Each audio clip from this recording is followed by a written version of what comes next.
निजर प्रतिज्ञा को रख। यह द्वारा कौन है तुम्हें जानी यह तुमको परमेश्वर ठारे विश्वास करने को साहाय्य करिबो। जेतेबेले जन को तुम्हें कथा देउछ मु 6:30 रे पहुंची जाओ, निजर कथा निजे रख, समय मूल्य बुझ। यह द्वारा तुम्हें कहारी उपकार करुना हो बरं परमेश्वर ठारू अनुग्रह पावछ।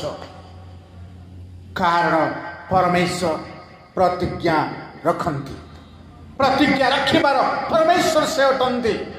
ताहांकर कार्य विफल हुए नहीं, ताहांकर वाक्य विफल हुए नहीं, ताहांकर वाक्य प्रतिज्ञा केबे निष्फल हुए नहीं।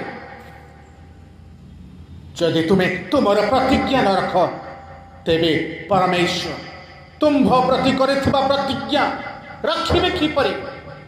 So my dear friends, keep your promise, stick to